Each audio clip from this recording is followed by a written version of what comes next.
अस्सलाम वालेकुम नाज़रीन, मैं हूं हारून रफीक और आप देख रहे हैं होशियारियां। दोस्तों, हर आदमी ये चाहता है कि वो दुनिया से जब जाए तो मकरूज ना जाए, अपने कर्ज उतार के जाए। और अगर आपको ये लगता है कि आपने सब अमानतें लोगों की दे रखी हैं और सब पैसे दे दिए हुए हैं, आप किसी के मकरूज नहीं हैं, तो ये गलत है। आप मकरूज हैं, आपकी एक एक सांस मकरूज है और आपको ये कर्ज उतार कर जाना है। वो कर्ज क्या है? आपकी एक एक सांस जो आपने ली है, जो फल आपने खाए हैं, जिन पेड़ों की छांव में आप बैठे हैं, ये सब कर्ज आपने उतारने हैं उन लोगों के जिन्होंने कई साल पहले ये दरख्त उगाए थे, ये शजरकारी जिन्होंने की थी और वो जानते थे कि इसकी छांव में वो खुद नहीं बैठेंगे, आने वाली नस्लें बैठेंगी। और अब आपका फर्ज है कि जाने से पहले दरख्त लगा कर जाएं, शजरकारी करके जाएं, ये कर्ज भी उतार कर जाएं। हमने ये तहैया कर रखा है कि सब पाकिस्तानी कम से कम 2 या चलें जो अफोर्ड नहीं करता या मुश्किल है, एक दरख्त ही सही हम जरूर लगाएंगे और इस मुल्क का, इस धरती का और गुजरी हुई नस्लों का कर्ज उतारेंगे। आइए इसी पैगाम के साथ शुरू करते हैं आज का शो। आज आपको लेके चलते हैं चौराहे में और देखते हैं बाजारों चौराहों के क्या हालात हैं। वही हालात हैं, देखिए इंक्रोचमेंट बढ़ के कहां तक आ गई है। वाकई जब हम शुरू में आए थे तो यहाँ ये सब चीजें नहीं थी। ਉਹ ਭਾਜੀ ਫਿਰ ਕੰਮ ਤੁਹਾਨੂੰ ਪਤਾ ਆਏ ਦਿਨ ਤਾਂ ਚੁੱਕ ਕੇ ਲੈ ਜਾਂਦੇ ਬਲਦੀ ਵਾਲੇ फटे फुटे हर चै।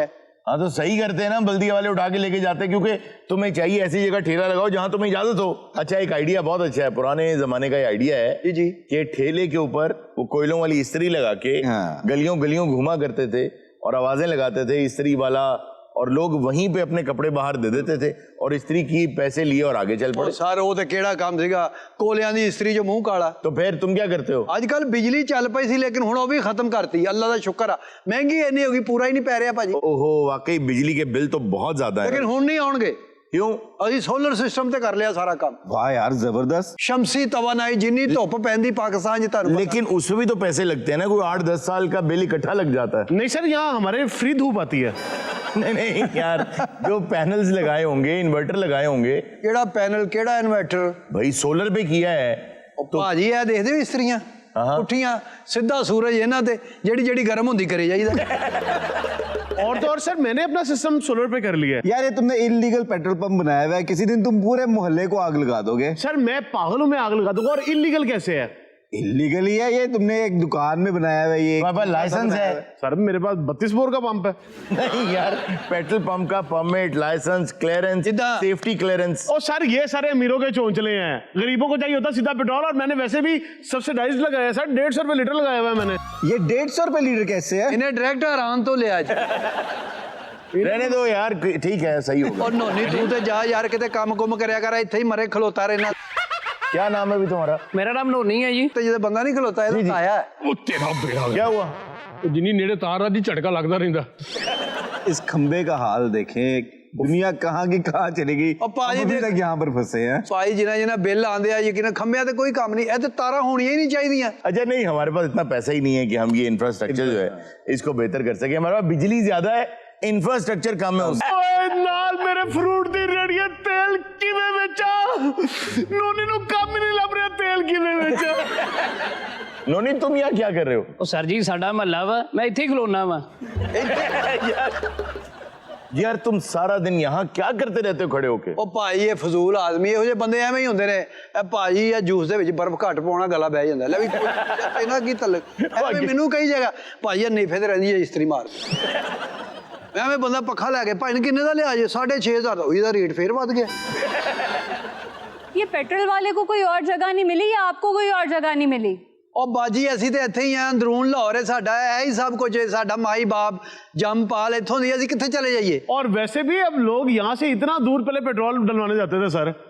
यहाँ से 600 मीटर पे है प्रॉपर पेट्रोल पंप। यार ये 170 में कैसे दे रहा है? पानी मिला के दे रहा है। ਬਾਜੀ ਪਾਣੀ ਨਹੀਂ ਪਾਉਂਦਾ, ਭਾਵੇਂ ਪੀ ਕੇ ਦੇਖ ਲਓ। लेकिन तुम झूठ बोल रहे हो यार, मीटर पे 298। नहीं जी नहीं, मैं अभी नहीं, आप समझे नहीं, 298 का डलवा के गया है। ये 119 रुपए 43 पैसे का पेट्रोल है। वाह, अच्छा टोटल गाड़ी यार पैमाने में थोड़ी बहुत ऊपर नीचे हो सकता है, रेट यही है जो मैंने बताया। अच्छा इसलिए 170 पैमाने में 2 नंबरी है। अच्छा मैं शिकायत करता हूँ तुम्हारी। सर मेरी बात सुने, आप गाड़ी लाए ना, मैं टंकी फुल कर देता हूँ आपकी। मैं तुम्हारी शिकायत ही करूंगी। बाजी आपकी गाड़ी की टंकी भी फुल कर दूंगा। नहीं, तुम्हारी शिकायत ही होगी। क्यों बाजी, कर तो रहा हूँ फुल। मेरी गाड़ी में डीजल डलता है। अच्छा हारून साहब एक बात क्लियर करें, जी। कहते हैं कि जो ऑड नंबर्स होते हैं उस पर पेट्रोल डलवाएं क्योंकि उन्होंने कुछ सेट नहीं किया होता है, जो इवन नंबर्स होते हैं उस पर उन्होंने सेट किया होता है और वो कम पेट्रोल डालते हैं। Is it true? अच्छा, ये जो बात कही जाती है ना, इस तरह की बहुत से और ट्रिक्स बताए जाते हैं, लेकिन हकीकी बात ये है कि आप इन लोगों को नहीं पकड़ सकते। अगर आपने इनको पकड़ना है तो उसका एक ही तरीका है, और वो तरीका ये है कि आप अपने साथ एक फ्लास्क रखें, वहां जाएं, उस फ्लास्क को भरवा के देखें। अगर लाइन से बिल्कुल 1 mm भी नीचे है ना, तो इनको बहुत प्रॉफिट, बहुत प्रॉफिट, एग्जैक्टली। इसलिए आप इनको पकड़ ही नहीं सकते। वो पिछले दिन एक वीडियो आई थी ना कि वो गैलन में 5 लीटर पेट्रोल डाल दिया। जी हाँ, बिल्कुल गैलन 5 लीटर से काफी कम होता। कम था। सर अब एक और भी तो मसला है ना जो आप जाती कर रहे हैं आप लोग हमारे साथ। क्या? फ्लास्क बनाने वाली कंपनी का भी तो मसला हो सकता है, उन्होंने सही ना बनाया। ਓਏ ਫਿਲਾਸਫਰ ਨਾ ਬਣ ਓਏ। ਅੱਗੇ ਭਾਜੀ ਬਿਜਲੀ ਦਾ ਬਿੱਲ ਘਰ ਦਾ ਹੀ ਬਹੁਤ ਆ ਗਿਆ, ਯਕੀਨ ਕਰੋ। ਕਿੰਨਾ ਆਇਆ ਬਿੱਲ ਭਾਜੀ? 75000 ਭਾਜੀ। ਪਰ ਏਸੀ ਚੱਲ ਰਿਹਾ? ਉਹ ਨਹੀਂ ਭਾਜੀ, ਮੈਂ ਤੇ ਘਰਦਿਆਂ ਨੂੰ ਹੱਥ ਵਾਲੇ ਪੱਖੇ ਲੈ ਤੇ ਡਰਦਾ, ਮੈਂ ਯਕੀਨ ਕਰੋ 200 ਤੋਂ ਉੱਤੇ ਨਹੀਂ ਜਾਣ ਦੇਂਦੇ ਆ।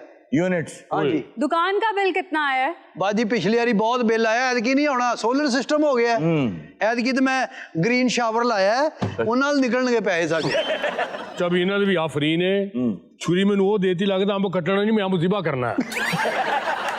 हारून साहब 2 नंबरी कैसे कर रहे हैं? अगर इस्त्री गर्म हो रही है और कपड़े प्रेस हो रहे हैं तो फिर 2 नंबरी तो ना हुई।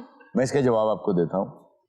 जो ठेले वाला ऐसी जगह पे ठेला लगा रहा है जहां उसको इजाजत नहीं है, जो राह गुजर है और लोग तंग होके वहां से गुजर रहे हैं, ना सिर्फ ये कि लॉ, इखलाकियात, तमाम मजाहिब, कोई किसी किस्म का कानून ये इजाजत नहीं देता कि आप किसी का रास्ता रोकें, आप गुजरगाह के ऊपर अपना कारोबार चमकाना शुरू कर दें। देखें, जिसका जितना जबड़ा है ना, वो उतना बड़ा कह लें नवाला ले रहा है। ठेले वाले का जितना जबड़ा है वो उतना नवाला ले रहा है, एमएनए का जितना जबड़ा है वो उसका नवाला ले रहा है। इस पाकिस्तान में सब लोग अपना अपना चंक जो है वो खींच रहे हैं, तो जिस तरह वो गलत कर रहे हैं वो भी गलत कर। ਓਏ ਹੋਏ ਬਹੁਤ ਤੰਗ ਕੀਤਾ ਯਾਰ ਲਾਈਟ ਨੇ। ਅੱਛਾ ਜੀ। ਘਰ ਲਾਈਟ ਨਹੀਂ ਹੈਗੀ ਜੇ ਤੇ ਦਫ਼ਤਰ ਜਾਣਾ ਯਾਰ, ਨਾਸ਼ਤਾ ਨਹੀਂ ਕੀਤਾ, ਜੂਸ ਬਣਾ। लो जी, पेट्रोल खत्म हो गया इसका। ਆ ਗਿਆ ਜੀ। 20 रुपए ਦਾ ਫੁੱਲ ਕਰ ਦੇ ਯਾਰ। सर देखिए खिदमत खल्क भाई 20 रुपए तो फुल करके देगा। ਓ 1 ਮਿੰਟ, ਉਹ ਤੂੰ 0-0 ਤੇ ਕੀਤਾ ਹੀ ਨਹੀਂ। वो पेट्रोल आया नहीं, एक मिनट खलो जा यार, एक सेकंड खलो। ਬੇਟਾ ਮੈਂ 20 रुपए ਦਾ ਪਵਾ ਰਿਹਾ, ਮੈਨੂੰ ਬੇਵਕੂਫ ਨਾ ਬਣਾ। ਐਵੇਂ ਹੁਣ ਆ ਰਿਹਾ। ਆਈ ਆਈ ओके हो गया भाई। ਓਏ ਹਲਾ ਕੇ ਪਾ, ਸਹੀ ਥੱਲੇ ਬੈਠਾ।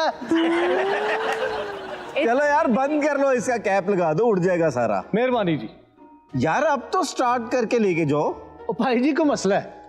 ਇਹ ਭਾਜੀ 20 ਰੁਪਏ ਦਾ ਪਵਾ ਕੇ ਮਹੀਨਾ ਮਹੀਨਾ ਇੰਜ ਹੀ ਫਿਰਦਾ ਰਹਿੰਦਾ। ਓ ਤੂੰ ਮੇਰਾ ਕੀ ਮੂੰਹ ਵੇਖ ਰਿਹਾ? ਜੂਸ ਬਣਾ। ਕਿਹੜਾ ਪੀਣਾ ਜੇ? ਇਹ ਬਨਾਨਾ ਬਣਾ। ਬਨਾਨਾ ਤੇ ਵੇਖਣ ਡਿਆ ਤੂੰ ਕਿਤੇ? ਭਾਈ ਤੁਹਾਨੂੰ ਖਾਂਸੀ ਵਗੈਰਾ ਤਾਂ ਨਹੀਂ ਆਉਂਦੀ? ਨਹੀਂ ਲਓ ਜੀ, ਉਹ ਜੂਸ ਪੀਣਾ MBBS ਕੋ ਆਇਆ। ਨਹੀਂ ਨਹੀਂ, ਮੈਂ ਕਿਹਾ ਅਗਰ ਖਾਂਸੀ ਆਉਂਦੀ ਹੈ ਤਾਂ ਮੈਂ ਦੁੱਧ 'ਚ ਪੱਤੀ ਪਾ ਦਿਆਂ। ਲੈ ਮੂੰਹ ਪਾ ਦੇ, ਮੂੰਹ ਪੱਤੀ ਨਾ ਪਾਈ। ਆਹਾ ये तो स्मूदी बन रही है लगता है। ਜੀ ਜੀ। ਉਹ ਕਿੰਨੇ ਦਾ ਗਲਾਸ ਏ? ਹਾਂਜੀ, ਕਿੰਨੇ ਦਾ ਗਲਾਸ ਏ? ਇਹ ਹੈਂਡਮੇਡ ਹੈ, 400 ਦਾ ਜੀ। हाथ से क्यों बना रहे हो? ਸਰ ਬਿਜਲੀ ਬਚਾ ਰਹੇ ਆ ਸਰ, ओ, ਬਿੱਲ ਬਹੁਤ ਆ ਰਿਹਾ ਸਰ। ਮੈਨੂੰ ਲੱਗਦਾ ਬਾਤ ਤੋਂ ਦੁੱਧ ਘੱਟ ਪਾਇਆ। ਭਾਈ ਮੈਂ ਮਿਲਕ ਸ਼ੇਕ ਬਣਾ ਰਹੀ ਹਾਂ, ਖੀਰ ਬਣਾ ਰਿਹਾ ਮੈਂ। ਭਾਈਨ ਹਾਂਜੀ ਮਾਸਾਂ ਹੀ ਖਰੀਦ ਲਓ। ਭੈਣ ਮੇਰੀ, ਅੱਗੇ ਹਰ ਸ਼ੈ ਨੂੰ ਅੱਗ ਲੱਗੀ, ਮੈਂ ਨਹੀਂ ਲੈਣੀ ਮਾਦਸ। ਇਹ ਅੱਗ ਲਾਉਣ ਦੇ ਕੰਮ ਆਣਗੀਆਂ। 10 ਰੁਪਏ ਦੀ ਇੱਕ ਤੇ 15 ਰੁਪਏ ਦੀਆਂ ਦੋ। ਤੇ 10 ਦੀ ਕਿ 15 ਦੀਆਂ ਦੋ। ਹਾਂਜੀ ਫਿਰ ਤੇ ਕੋਈ ਗੱਲ ਨਹੀਂ, ਮੈਂ ਲੈਣੀ ਨਹੀਂ। बट बात ये है कि उनके पास आपको कहीं चूल्हा नजर आया है जो आप उनको मार। ਵੇਖੋ ਨਾ ਵੀ ਮੈਂ ਕੀ ਕਰਨੀ ਆ। ਤੇ ਬਾਜੀ ਘਰ ਵੀ ਤੇ ਇਹਨਾਂ ਦਾ ਘਰ ਚੁੱਲ੍ਹਾ ਜਲਦਾ ਹੀ ਹੋਏਗਾ ਨਾ। हाँ ये बात तो। ਬਾਊ ਜੀ ਤੁਸੀਂ ਮਾਚਸਾਂ ਲੈ ਲਓ। ਉਹ ਮਾਚੇ ਨਹੀਂ ਚਾਹੀਦੀ ਬੀਬੀ, ਤੂੰ ਅੱਲਾ ਦੇ ਨਾਂ ਤੇ ਕੋਈ ਦੱਸ। ਨਹੀਂ ਨਹੀਂ ਨਹੀਂ ਨਹੀਂ, ਮੈਂ ਸਿਰਫ ਮਾਚਸਾਂ ਵੇਚ ਕੇ ਪੈਸੇ ਲੈਂਦੀ ਆ, ਮੈਂ ਉਂਝ ਨਹੀਂ ਲੈਂਦੀ। ਅੱਗੇ ਜਾ ਫਿਰ। ਵੀਰਾ ਮਾਚਸ ਹੀ ਖਰੀਦ ਲਓ मैं नहीं पीता सकता। ਤੇ ਪੀਣੀ ਸ਼ੁਰੂ ਕਰ ਦਵੋ।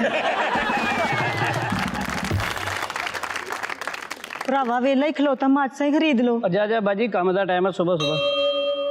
ਉਹ ਮੇਰੇ ਕੰਮ ਦਾ ਟਾਈਮ ਆ।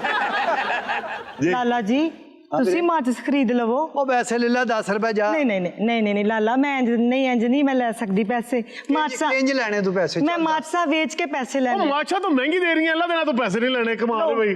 10 रुपए दी एक, 15 रुपए दी दो। ऐसे खुददार औरत है यार। सही बात है। अरे वो देखो उसने अपना डिस्प्ले लगा लिया। अस्सलाम लाला जी। ਵਾਲੇਕਮ ਸਲਾਮ ਭਾਮੀ ਦੇ ਨਾਲ ਆ ਜੀ ਸਵੇਰੇ ਸਵੇਰੇ। ਹਾਂਜੀ ਉਹ ਬਸ ਉਹ ਵੇਖਣ ਆ ਰਹੇ ਨੇ ਅੱਜ ਮੈਨੂੰ। ਤੁਹਾਨੂੰ? ਹਾਂਜੀ। अच्छा फिर एक काम करो, तुम्हें देखने आ रहे हैं लड़की वाले। ਹਾਂਜੀ ਸਰ। ये नया सूट है तुम्हारा? ਨਵਾਂ ਸੂਟ ਆ ਜੀ, ਜਰਾ ਪਾ ਕੇ ਫਰੈਸ਼ ਲੱਗਾ। तुम एक काम करो, अगर तुम्हें लड़की वाले देखने आ रहे हैं ना, हाँ जी। तो नया सूट बचा लो, को पुराना पहन लो, मतलब फाड़ भी दें तो।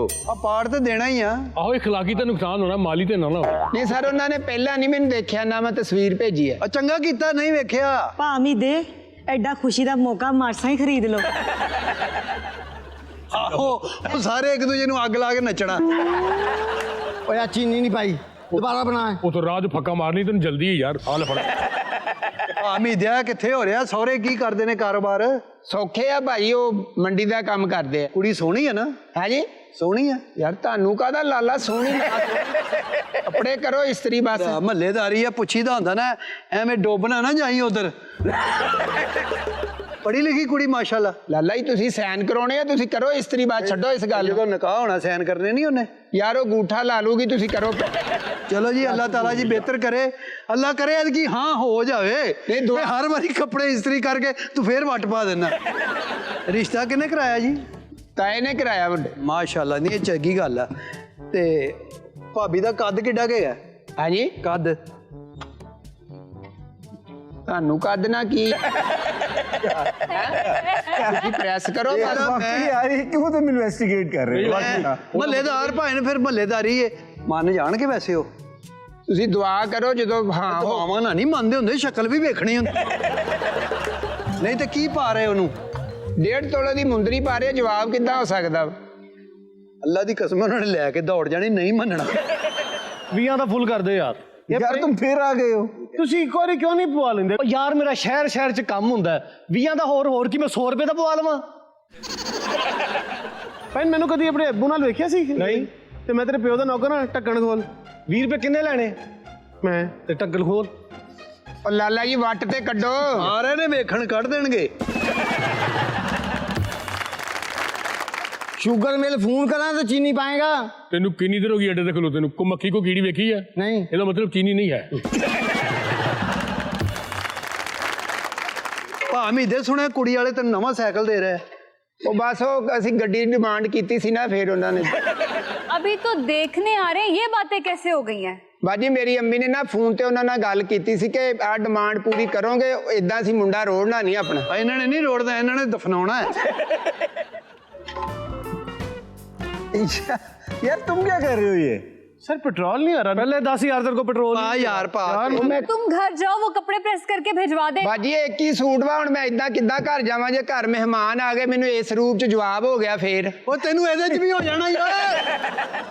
ओ बिल आ गए भाई, तुम्हारे बिल आ गए आ गए मुझे जी, लगता है। बेला हाँ भाई, आपने कहा 18 रुपए, मैक्सिमम 20 रुपए। अच्छा वैसे वाकई ना ये बिजली यूज कर रहा है, ना वो कर रहा है, ना वो कर रहा है, तो इस बार तो इनके बिल नहीं आए होंगे। तुम्हारा कितना है? ਭਾਜੀ ਲਾਲੇ ਦੇ ਨਾਂ ਦਾ, ਲਾਲੇ ਦੇ ਨਾਂ ਦਾ। 58,000 रुपए फ्यूल प्राइस हेलो? एडजस्टमेंट, इसमें से 25,000 एक फ्यूल मिनट। Price adjustment. ਇੱਕ ਮਿੰਟ ਵੀਰੇ ਇੱਧਰ ਆਈ। ਹਾਂਜੀ ਅਸੀਂ ਤਾਂ ਸਾਰਾ ਕੁਝ ਸੋਲਰ ਤੇ ਕੀਤਾ। ਇਹ 32,000 ਰੁਪਇਆ ਕਾਹਦਾ ਆ ਗਿਆ? ਭਾਈ ਕੁਝ ਬਾਲਿਆ ਹੀ ਹੋਏਗਾ। ਉਹ ਅਸੀਂ ਕੀ ਬਾਲਿਆ? ਅਸੀਂ ਤਾਏ ਨੂੰ ਅੱਗ ਲਾਈ ਆ। ਅਸੀਂ ਕੀ ਬਾਲਿਆ? ਨਹੀਂ ਭਾਜੀ, ਹੈ ਬਿੱਲ। ਉਹ ਭਾਈ ਮੈਂ ਓਏ ਅਸੀਂ ਸਾਰਾ ਸੋਲਰ, ਉਹ ਮੀਟਰ ਤੇ ਵੇਖ, ਉਹ ਮੀਟਰ ਵੇਖ ਸਾਡਾ ਯਾਰ। ਉਹ ਮੀਟਰ ਤੂੰ ਗਲਤ ਵੇਖ, ਇੱਧਰ ਆ ਨਾ, ਇੱਧਰ ਵੇਖ। ਗਲਤ ਰੀਡਿੰਗ ਪਾ ਰਹੇ ਆ। ਅਸੀਂ ਇੱਥੇ ਇhtਜਾਜ ਕਰਾਂਗੇ। ਅਸੀਂ ਮੋਟਰਸਾਈਕਲ ਨੂੰ ਅੱਗ ਲਾਵਾਂਗੇ। ਆਗ ਲੱਗੇਗੀ, ਆਗ ਲੱਗੇਗੀ, ਆਗ ਲੱਗੇਗੀ। ਉਹ ਮੈਂ ਗਰੀਬ ਆਦਮੀ ਹਾਂ, ਮੈਂ ਦਫ਼ਤਰ ਜਾਣਾ ਹੁੰਦਾ ਹੈ, ਕੋਈ ਮੇਰੀ ਮੋਟਰਸਾਈਕਲ ਨੂੰ ਹੱਥ ओए कोई लेटर दे, लेटर दो, लेटर। ਬਾਜੀ ਮਾਛਾ ਲੈ ਕੇ ਉੱਡ ਜਾ। ਪੈਸੇ ਦਵੋ, ਪੈਸੇ कितने की है माचिस? 100 ਦੀ 100 ਦੀ। 100 ਦੀ ਕਿਉਂ? ਲਓ ਇਤਜਾਜ ਹੋਵੇ ਤੇ ਹਰ ਸ਼ੈ ਹੀ ਮਹਿੰਗੀ ਹੋ ਜਾਂਦੀ ਆ। ਬਾਜੀ ਦੌੜ ਜਾ ਮਾਛਾ ਲੈ। ਨਹੀਂ ਮੇਰੇ ਕਾਰੋਬਾਰ ਚ ਲੱਤ ਨਾ ਮਾਰੋ। ਭਾਜੀ ਇੱਧਰ ਮੈਂ ਤੇ ਕਹਿੰਦਾ ਨਹੀਂ, ਵੀ ਨਾਲ ਹੀ ਲਾ ਦੋ, ਇhtਜਾਜ ਵੱਡਾ ਹੋ ਜਾਏਗਾ। ਇhtਜਾਜ ਹੋਏਗਾ ਇੱਥੇ। ਲਾਓ ਜੀ, ਲਾਓ ਅੱਗ ਮੋਟਰਸਾਈਕਲ ਨੂੰ। ਕਾਰੋਬਾਰ ਤਾਂ ਹੈ ਕੋਈ ਨਹੀਂ, ਬਿੱਲ ਕਿੱਥੋਂ ਦੇਈਏ? ਤੇਰਾ ਕਿਹੜਾ ਕਾਰੋਬਾਰ? ਤੂੰ ਤੇ ਸਵੇਰ ਇੱਧਰ ਹੋ ਜਾ, ਪਰੇ ਹੋ ਜਾ, ਪਰੇ ਹੋ ਜਾ। ਉਹ ਨਾ ਮੈਂ ਵਿੱਚ ਤੈਨੂੰ ਵੀ ਅੱਗ ਲਾ ਦਈਏ। ਇੱਧਰ ਲਿਆ। ਯਾਰ ਅੱਗ ਨਾ ਲਾਉਣਾ, ਤੁਹਾਡੀ ਮਿਹਰਬਾਨੀ। ਅੱਜ ਮੈਨੂੰ ਨਾ ਵੇਖਣ ਆ ਰਹੇ ਆ। ਉਹ ਫੇਰ ਵੀ ਤੇ ਲੱਗਣੀਆਂ ਹੀ ਆ। ਲਾਓ रुको यार, यार ना लगाओ। मेरी रिक्वेस्ट सुनो, ना उसका कसूर है ना बाइक का कसूर है, इमलाक को नुकसान मत पहुंचाओ। देखो तुम्हारा जो प्रोटेस्ट है ना वो अमन तरीके से रजिस्टर कराओ। चलो खड़े हो जाओ। ਮਿਹਰਬਾਨੀ ਭਾਈ ਇਹਨਾਂ ਨੂੰ ਮਨਾ ਕੀਤਾ ਤੁਸੀਂ। ਉਹ ਸੱਚ ਕਾਸ਼ਿਫ ਭਾਈ ਮੈਨੂੰ ਯਾਦ ਆਇਆ। ਹਾਂ ਬਈ ਆ ਤੁਹਾਡਾ ਬਿੱਲ ਵੀ ਹੈ, ਤੁਸੀਂ ਇੱਥੇ ਹੀ ਲਾ ਲਓ। ਘਰ ਜਾਵਾਂਗਾ ਤੇ ਫਿਰ ਹੈ 50000 ਉਹ ਇੰਨੀ ਤੇ ਮੈਂ ਬਿਜਲੀ ਬਾਲੀ ਵੀ ਨਹੀਂ। ਫਿਰ ਅੱਗ ਲਾ ਦਈਏ ਮੋਟਰਸਾਈਕਲ ਨੂੰ। ਲਾ ਦੋ ਯਾਰ ਅਗਰ ਬਿੱਲ ਘਟਦਾ ਤੇ। आग लगेगी, आग लगेगी, आग लगेगी, आग लगेगी। ਉਹ ਖਾਲਾ ਕਿੰਨੇ ਦੀ ਹੈ? 200 रुपए दी। ਉਹ ਇਹਦੇ ਨਾਲ ਹਰ ਨਾਰੇ ਤੇ ਵਧਾਈ ਜਾਂਦੇ। नाज़रीन वक्त तो एक छोटे से ब्रेक का, कहीं में जाएगा, मिलते हैं ब्रेक के बाद।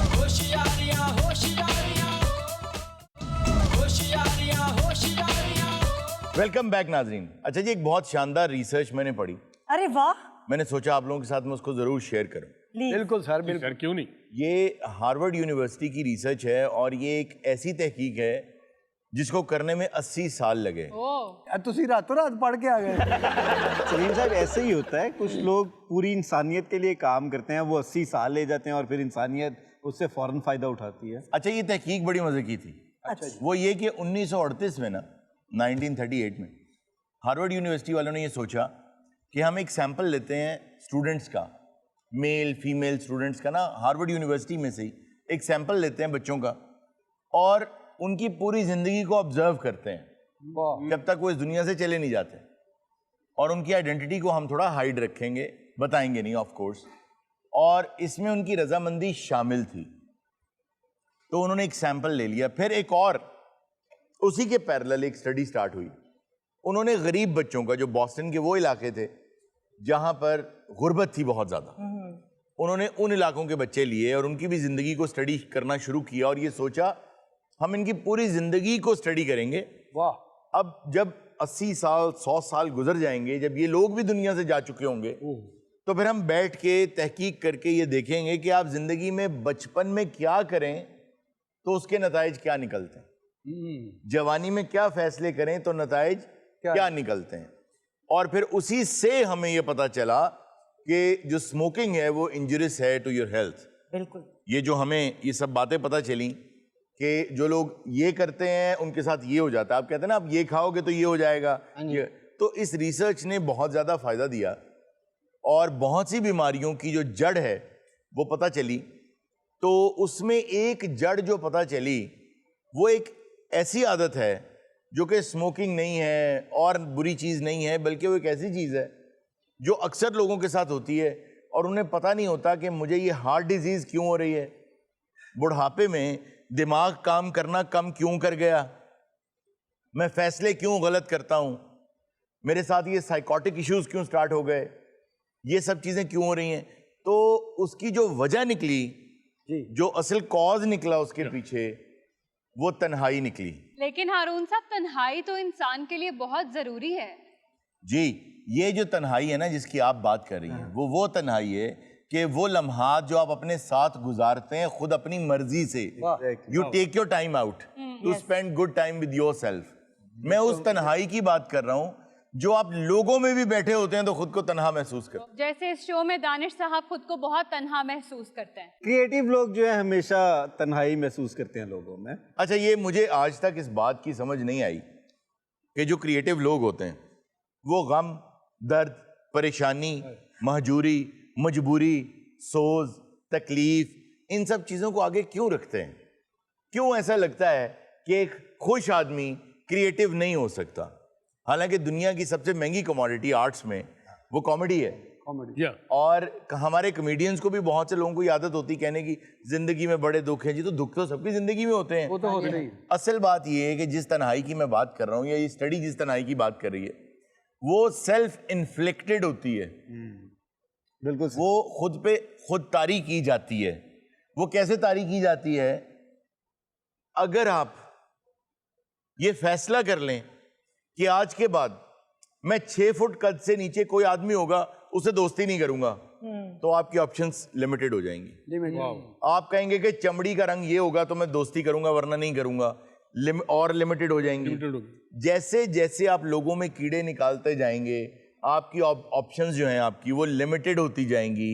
जैसे जैसे आप लोगों की बुराइयों को देखते जाएंगे कि इसमें ये बुराई, उसमें वो बुराई, उसमें वो बुराई, तो आप तन्हा होते जाएंगे। एग्जैक्टली। हारून साहब, हर किसी की वजह डिफरेंट हो सकती है ना, सोशलाइज ना करने की या तन्हाई अपने ऊपर तारी कर लेने की। कोई सुपीरियोरिटी कॉम्प्लेक्स में है तो कोई इंफीरियोरिटी कॉम्प्लेक्स में है। अच्छा, ये आप बिल्कुल ठीक कह रही हैं। सुपीरियोरिटी कॉम्प्लेक्स जिनको है वो तो अल्लाह ताला उससे बचाए, उससे माफ फरमाए, उससे तो मना भी किया गया है। अगर कोई आदमी देखने में अच्छा, बोलने में अच्छा, या दिमाग उसका तेज है, तो जब उसको ये लगे कि ये मेरी वजह से है, ये मेरा कमाल है, उसी को तकब्बुर कहते हैं। कि कोई आदमी कहे कि मैं बहुत हसीन हूं तो ये मेरा ही कमाल है, मैं बहुत हसीन हूं, तो वो तकब्बुर है। अगर वो जानता है कि हाँ मैं हूं, लेकिन ये अल्लाह की खास मेहरबानी है मुझ पे, तो तकब्बुर रहता ही नहीं है ना, खत्म हो जाता है। और कई लोगों को इन्फीरियोरिटी कॉम्प्लेक्स होता है और उसमें भी नहीं रहना चाहिए। अब जैसे हम रेसिज्म की बात करते हैं, मुझे कई दफ़ा ऐसे लगता है कि रेसिज्म में भी बाज़ लोग जो जिनके साथ रेसिज्म हो रहा है वो ये ज्यूम कर रहे हैं कि वो मेरे से बेहतर है। भाई अगर कोई लेट्स से आपको कोई काला कह रहा है तो आप उसको गोरा कहते हैं। आप ये क्यों ज्यूम कर रहे हैं कि काला बुराई ही है?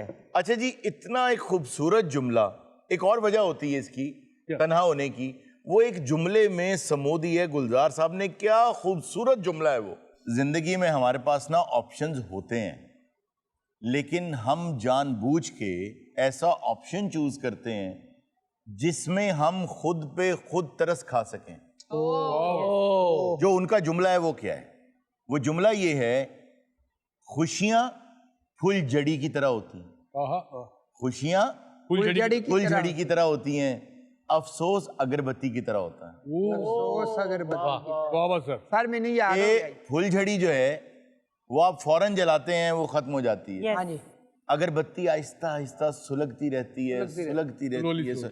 जिस दिन आप इसको चेंज कर दें, बदल दें, अफसोस को फुलझड़ी की तरह रखें और खुशियों को अगरबत्ती की तरह जलाएं, तो आप उस लोनलीनेस से बाहर आ सकते हैं। क्योंकि जो एक अच्छा खुश मिजाज खुश आदमी होता है ना, जो दिल से खुश होता है, आप किस बात पे ना खुश हैं अपनी जिंदगी में? कुछ ना कुछ गलत हुआ, उसका अफसोस किया, फैसला आपने करना है कि आपने कितना अफसोस करना है। लेकिन हारून साहब, गुलजार साहब की बात का एक एंटी थीसिस भी है। वो क्या है? वो ये कि खुशी और गम दोनों इंसान को जला क्यों रहे हैं? अगरबत्ती भी जल रही है और फुलझड़ी भी जल रही है। उसकी वजह यह है कि वक्त एक ही डायरेक्शन में चलता है, उसने वापस नहीं आना। अगरबत्ती भी जब जलती है तो वो दोबारा अगरबत्ती नहीं बन सकती। फुलझड़ी भी जब जल गई, वो जल गई, तो वक्त गुजर रहा है। आप अब खुशी को अगरबत्ती की तरह कैसे जलाएंगे? एक सवाल है ना। एग्जैक्टली। कैसे इसको स्वैप करें दोनों चीजों को? एक सवाल है। इसका एक जवाब आदमी ने दिया है।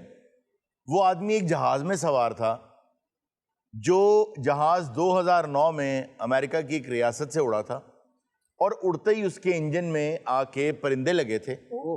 अच्छा, इस पर एक फिल्म भी बन चुकी है, सली उसका पायलट था जहाज का जो उसको उड़ा रहा था। उस जहाज में एक पैसेंजर थे, रिक एलियास उनका नाम। रिक एलियास।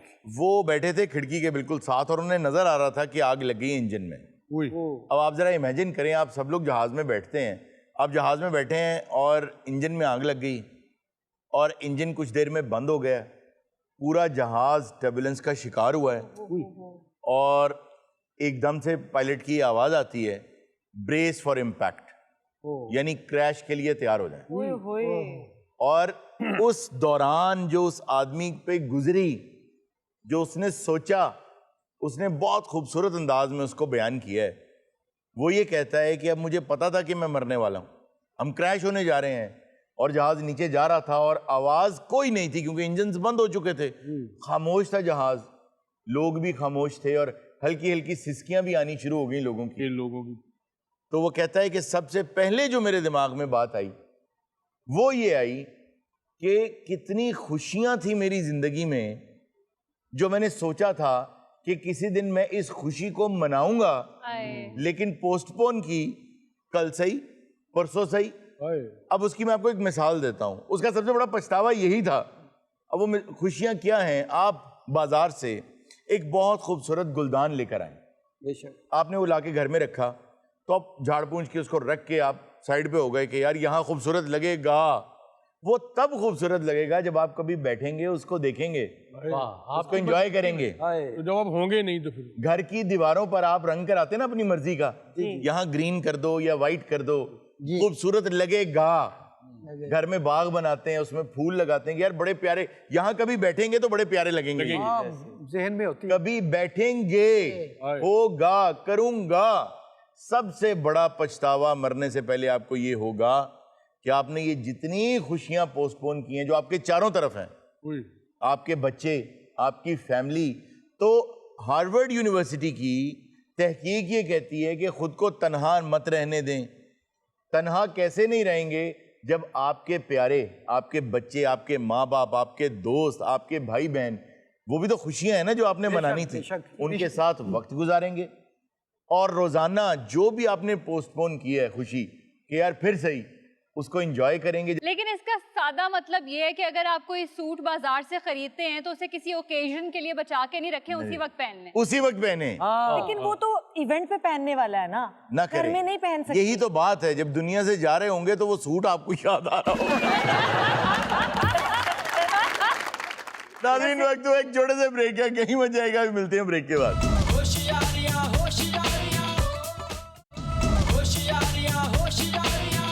वेलकम बैक नाज़रीन।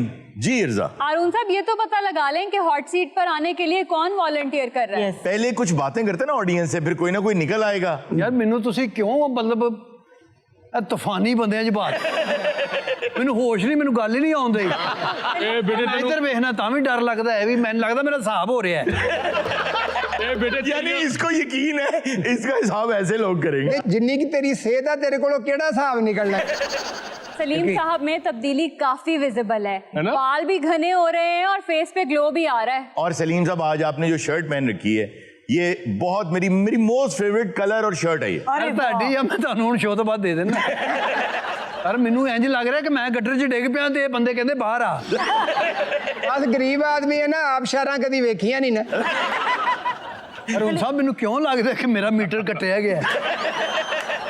अरुण साहब, मेरे को काम कराना तो कराओ, मैनू नेरे च ना रखो। ये मैनू कहते कॉमेडी करो, तुम मैनू धोने वाले कपड़े ही सुट्ट। जी अस्सलाम वालेकुम। वालेकुम अस्सलाम। मेरा नाम वनीज़ा है और मैं बहावलपुर से स्पेशल आप लोगों का शो देखने के लिए। माशाल्लाह, तो साहब भावलपुर दे रहे सरायकियन। हाँ जी जी। और मोस्टली यहाँ पर जो सब बैठे हैं, मैं सबकी बहुत बड़ी फ़ैन हूँ। और मोस्टली यहाँ पर जो थिएटर के एक्टर हैं, मैं उनकी बहुत बड़ी फ़ैन हूँ और मैं उनको बचपन से ही देखती आ रही हूँ और मुझे बहुत अच्छे लगते हैं सब। अरे वाह, थैंक यू। मतलब मैं, मरहूम और मलाइका और आप फिर चले जाएं कहीं। हाँ, वो थिएटर के एक्टर्स को वो बचपन से देखती आ रही। नहीं कोई गल नहीं, साढ़े नाल नाल भी सर देगा, कोई गल नहीं, पहले मैंने सबका ही नाम लिया, अब सबका कहा है मैंने, फिर इनका नाम लिया। स्पेशल तो आप क्या करती हैं? मैं स्टूडेंट हूँ। किस चीज की? BS उर्दू कर रही हूँ। अच्छा, अरे वाह। ये सुर तो पसंद है पंजाबी वाले ने। यार ऐसे पॉइंट की बात है ये। अच्छा, उर्दू में तो शायरी जो है वो सरे फहरिस्त है जब अदब की बात हो। जी जी बिल्कुल। तो कुछ अता करें। हम जैसी आम से चेहरों को कौन पूछता है, यहाँ अदाओं की कीमत है सादगी की नहीं। और मैं सारे शहर की हमदर्दियों का क्या करती, मुझे किसी की ज़रूरत थी, हर किसी की नहीं। अरे मैनू क्यों अरुण साहब लगता है कि हुशियारियां च जलूस निकलिया तो टायरां नूं अग्गां लग। जी नेक्स्ट जी। अस्सलाम वालेकुम। वालेकुम अस्सलाम। कैसे हैं आप? अल्हम्दुलिल्लाह जी। मेरा एक क्वेश्चन था। जी जी। मैं अमानत भाई से एक इंग्लिश सॉन्ग सुनना चाहती हूँ।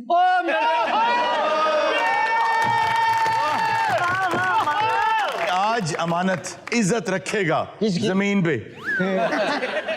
टाइटैनिक वाला तो सबको आता होता। सबको आता है यार। नहीं, टाइटैनिक वाला गाना तो नहीं आता मुझे। चलो किसी और जहाज वाला सुना दो। अपना गाना गा ही नहीं सकते, मानत नहीं गए मांगत है। इतने नखरे तो एक्चुअल सिंगर के नहीं होते। नहीं करते। असल में मैं उस वक्त गाता हूँ जब यहाँ पे म्यूजिशियन होते हैं। अच्छा, उर्दू ना बोल, ऑर्केस्ट्रा के साथ मैं गाता हूँ। अमानत मैं सुना गाना सुना दे। सुनाओ। कौन आएगा?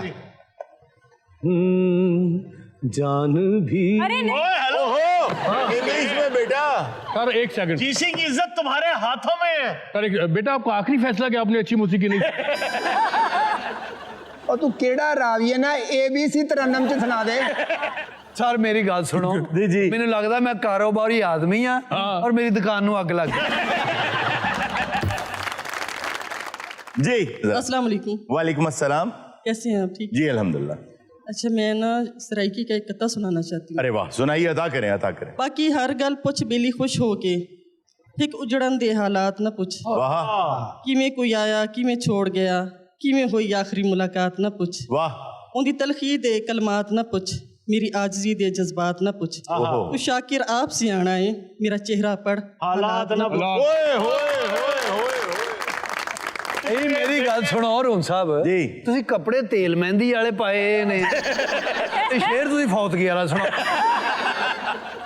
अच्छा thank you very much. Next जी ਰੂਨ ਸਾਹਿਬ ਮੈਨੂੰ ਕਿਉਂ ਲੱਗ ਰਿਹਾ ਹਸੀਨਾ ਵਾਜਦ ਚਲੀ ਗਈ ਉਹਦੇ ਸਾਲੇ ਇੱਥੇ ਹੀ ਰਹਿ ਗਏ। हसीना वाजिद के कौन से साले हो सकते हैं? ताजरीन ताड़ी इजाजत नाल आज मैं अमानत भाई लिए शेर लेके आया। अरे जान दियो आज अमानत ਲਈ है। सर वो है कि मैं ते जिंदगी दा भी कोड क्रैक नहीं कीता है। हाँ ये डिफरेंट है भाई, क्रैक नहीं कीता है। कीता है। अच्छा है अच्छा है। अब तेरी जात है तो किसी कुत्ते ने भी टैग नहीं कीता है। जी भाई अस्सलाम वालेकुम। वालेकुम अस्सलाम। कैसे हैं? मैं ठीक हूँ। पोइट्री डेडिकेट करनी कर दो। वो ऐसे ही उन्होंने कहा पोइट्री डेडिकेट कर दो। तकिए भीग रहे हैं खारे पानी से किरदार जब से अलग हुआ है कहानी से। यहाँ मैं किसी से नजरें नहीं मिला पा रहा वहाँ वो लहंगा मिला रही है किसी की शेरवानी से।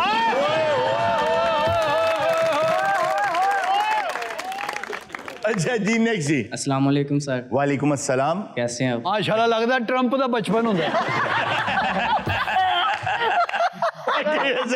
यार माशाल्लाह यार खूबसूरत बच्चा लगता मंडी च नवे आलू आए ने यार नहीं ऐसे अगर इसके बाल डाई करवा दिए जाए तो ट्रम्प की वाकई वैसे बिल्कुल बिल्कुल सही कह रही बहुत सोहना कलर तेरा लगता दही च मिर्चा पा गया कोई लगता साबन ला के फिर जाता नहाउन नहीं दिया। जी बेटा पोइट्री डेडिकेट करना चाहता हूँ। किसको? आपको। जी करें भाई। वो एक शख्स जो कम कम मुजस्सर है हमको आरजू है कि किसी रोज वो पूरा ही मिल जाए उसे जाकर कहने अधूरी है मुलाकात वो उसे जाकर कहना आकर फिर दोबारा मिल जाए। वाह वाह क्या बात है। वाह वाह। वैसे इसके दाद में मैं ये कहना चाहूंगा मैं ऐसा लड़का नहीं हूँ। मैं भी कुछ कहना चाहूंगी कि हर किसी को मुकम्मल जहां नहीं मिलता। ਇਹੋ ਜਿਹਾ ਮੁੰਡਾ ਸ਼ੇਰ ਪੜਦਾ ਵੇ ਨਾ ਤੇ ਅੱਬਾ ਜਾ ਕੇ ਇੱਥੋਂ ਫੜਦਾ ਓਏ ਇੱਥੇ ਸ਼ੇਰ ਪੜਨ ਦਾ ਨਲਕਾ ਖੁੱਲਾ ਛੱਡ ਆ। जी भाई। ਅੱਛਾ ਮੈਨੂੰ ਦੱਸੋ ਮੈਂ ਸਦਕਾ ਲੈਣਾ ਵਾ नहीं ਤੇ ਸਿਰੀਆਂ ਚੁੱਕ ਲਓ। जी भाई। अस्सलाम वालेकुम सर। वालेकुम अस्सलाम। सर मेरा नाम जावेद है, मैं जद्दा सऊदी अरब से आया हूँ और आप सबका पूरी टीम का मैं बहुत बड़ा फ़ैन हूँ। Thank you very much. और सबसे पहले मैं ये कहना चाहूँगा कि इस महंगाई और इस टेंशनों के दौर में मुस्कुराहटें जिसमें लोग भूल गए हुए हैं उसमें आप लोग इतना ये मुस्कुराना लोगों को दे रहे हैं, ये मैं कहता हूँ बहुत बड़ी लोगों के लिए हमारे लिए ये बहुत बड़ी नेमत है। Thank you very much. Sir मेरा क्वेश्चन आपसे है सर, मैं ये कहना चाहता हूँ कि ये जो भी हमारे मुल्क के हालात हैं, महंगाई है, इसमें सर कभी आप ये क्या समझते हैं कि हमारे मुल्क में भी इस्तेकाम आएगा? क्या हमारा सर जो हमारे अपने हैं कभी वो भी हमें अपना समझेंगे? क्या वो भी हमारे दुख में शरीक होंगे? अच्छा आपका जो सवाल है ना जी उसी में आपने जवाब दे दिया। ये जो सवाल आपने पूछा ये आपके दिल से निकला है, तो इसका मतलब ये है कि अब हम सब आहिस्ता आहिस्ता ये बात समझने लग गए हैं कि हमें ही हमारा ख्याल करना है, हमें ही एक दूसरे का हाथ पकड़ना है, हमें ही एक साथ मिल के आगे बढ़ना है। मैं सिर्फ आपको ये कहूँगा कि जैसे आपने इतनी प्यारी बात की कि कब हम एक दूसरे के साथ होंगे, तो अगर हम साथ हो जाएं, सिर्फ ये समझ लें कि हर आदमी जो है वो कोई ना कोई जंग लड़ रहा है, वो किसी न किसी मुश्किल में है, वो जो फैसले कर रहा है किसी वजह से कर रहा है। जब हम एक दूसरे का साथ देना शुरू हो जाएंगे तो एक ऐसी सिनर्जी बनेगी जिसको कोई नहीं रोक सकेगा, और आहिस्ता आहिस्ता हम सब ये बात समझ रहे हैं, समझ जाएंगे। आज नहीं तो कल ये जो आने वाली नस्ल है ये सब बदल के रख देगी। मैं आपको नाज़रीन वक्त है छोटे से ब्रेक का, कहीं मत जाएगा। अभी मिलते हैं ब्रेक के बाद।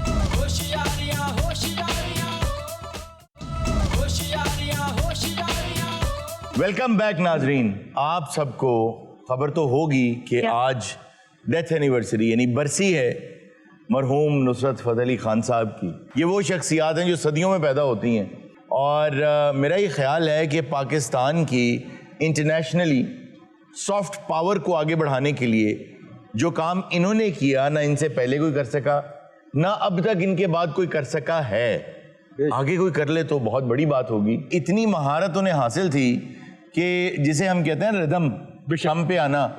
तो उनकी वफात के बाद जब रीमिक्सेस बनाए गए तो जब कंप्यूटर में आप डालते हैं वो तो नैनो सेकंड का भी फर्क नहीं आने देता ना। बिल्कुल सर।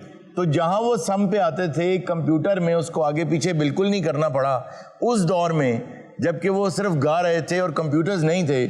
तो उनके उस दौर का सम और कंप्यूटर का सम दोनों मैच करते।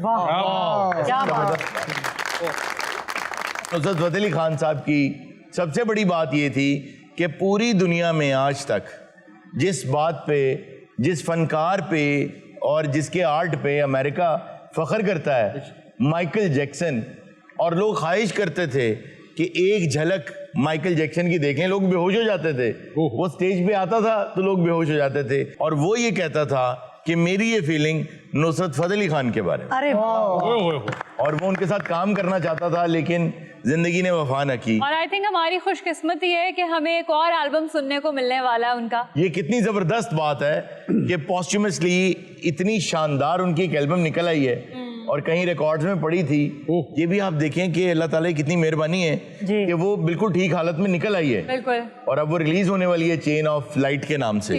सर पहले जैसे ग्लोबल दुनिया नहीं थी, लोगों को पता नहीं कि पाकिस्तान कहाँ है। हाँ, बहुत से लोगों को नहीं पता। तो बहुत सारे लोग नुसरत खान साहब की वजह से पाकिस्तान को जानते थे। या क्या बात है, बहुत ये पाकिस्तानी है, वो पाकिस्तान की पहचान बने ना। अच्छा, बहुत से लोग पूरी दुनिया में डिफरेंट मुमालिक में जो हिंदी या उर्दू को नहीं समझते वो उन्हें आज भी स्पिरिचुअल हीलर मानते हैं। बिल्कुल। वो उनकी कवालियों में समझते हैं कि हीलिंग पावर्स हैं, वो उनको सुनते हैं उस तरह से और उनके मुजस्समे बना रखे हैं। और सबसे बड़ा एजाज ये था कि पूरे बर्रे सगीर में, अब बर्रे सगीर सब कॉन्टिनेंट, पूरे बर्रे सगीर में अब इस वक्त क्या 2.25 अरब की आबादी होगी। बेशक। वाहिद कवाल जिन्होंने न्यूयॉर्क में 1989 में कार्नेगी हॉल में परफॉर्म किया, ओनली वन। यूनेस्को ने उन्हें म्यूजिक अवार्ड दिया। अच्छा, यूनेस्को ने क्यों दिया? उन्होंने इसलिए दिया कि आपने म्यूजिक के जरिए, क्योंकि होता ये है कि जो जिस इलाके का म्यूजिक होता है, जैसे ब्राजीलियन म्यूजिक है तो वहां पे ज्यादा उसको फेम मिलता है। आप उन कॉन्सर्ट्स में इतना नहीं जाएंगे।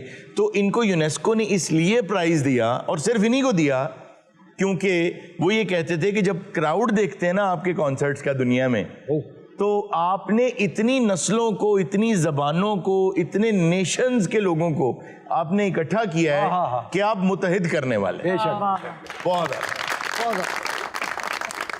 उन्होंने बैकग्राउंड म्यूजिक दिया है बहुत अला, नेचुरल बॉर्न किलर्स में, एप्टोक्लेप्टो में, एपोक्लेप्टो में। हाँ जी, बहुत अच्छा म्यूजिक दिया। अच्छा, एक उनका एक और बहुत बड़ा उनके क्रेडिट पे कि most prolific Kawal, most prolific मतलब सबसे ज्यादा आउटपुट, 125 एल्बम्स। हमारे साथ मौजूद है फवाद अली खान, खानो हारनी शरीफ वाले। तो आज नुसरत फ़तेह अली खान साहब की एक कवाली पेश करेंगे। ओवर टू यू जी। अरे वाह वाह वाह, बहुत भाई, बहुत खूब। नाज़रीन, ये था आज का शो। इंशाल्लाह आपसे मुलाकात होगी नेक्स्ट शो में। अपना बहुत सा ख्याल रखिएगा। अल्लाह हाफिज।